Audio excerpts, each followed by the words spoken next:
going to roll out the dough, and we're gonna do like, I don't have a banneton, I don't use the shower caps, just what you have, because you can make sourdough with whatever you have.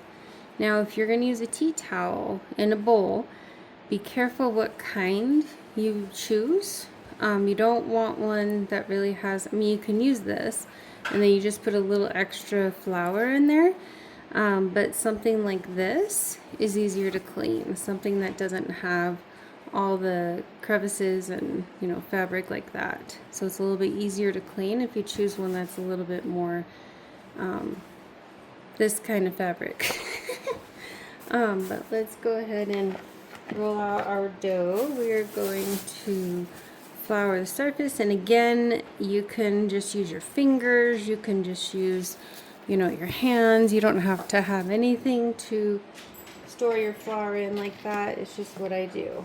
And then I did use a container that one of our lovely neighbors brought us the Christmas treats in. And just to show, you can use any container to proof your dough in. It doesn't have to be anything fancy. And I'm not even going to use gloves, which I always wear gloves because I have nails.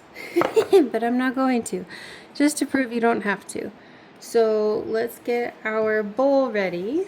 We're going to put our towel in it, and then we're going to put flour in the bottom of the bowl on the towel, just so it doesn't stick to the towel. And then we're just going to do a general regular shape here, and then I'm going to get my hands just a little bit of flour on it, but we're just going to do a general little shaping here. Now you're going to hear Stella and Potato because this is what they do. And we're just going to even go like this into a ball, and you're pulling it, you're pushing it with this part of your hand. You're pushing, and then you're going to pull it with these fingers. So you're pushing with the palm of your hand, you're pulling with the fingers. And that way you get it into there.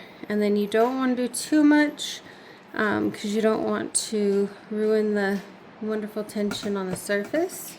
And then you just go like this. And then you can do a little bit of a stitchy stitch here if you want. And then I always flour the top. Oh, Stella must have got potato.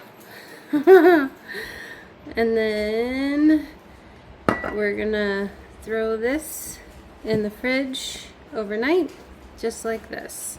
If you want, you could put it in a grocery bag. You could, you know, just whatever.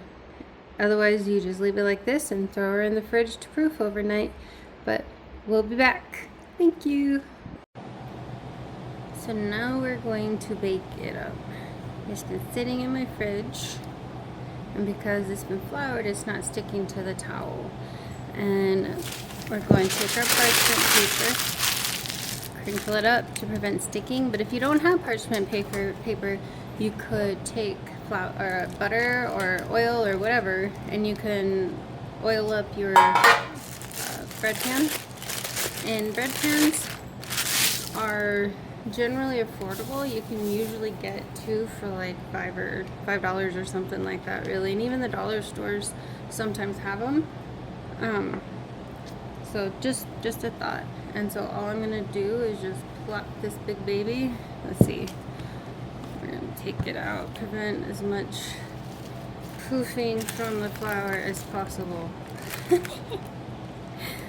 So there we go.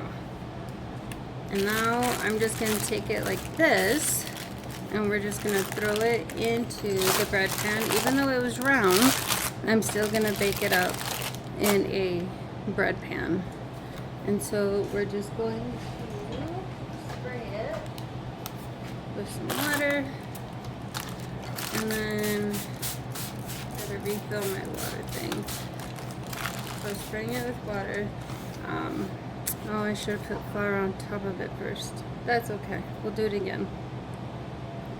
The extra flour's not gonna hurt it. And now we're gonna spread it a little bit, and this helps with scoring. And then say you don't have like a lame or blade or anything, you just use a paring knife. And again, I just do a simple little score, not anything special. It's not even completely on center, and that's okay. But I try and kind of create a lip around those score lines, and that way hopefully it opens up for us. Alright, now we're going to take this, create our Dutch oven. We sprayed the paper to help create steam in here, and now we're going to throw this puppy in the oven. How do you know your dough is done or your bread is done?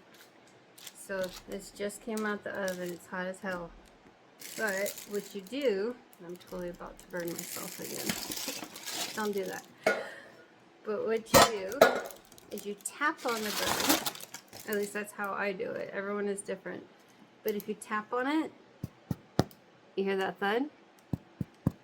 That's the thud of doneness. It's done. Yay. Thank you.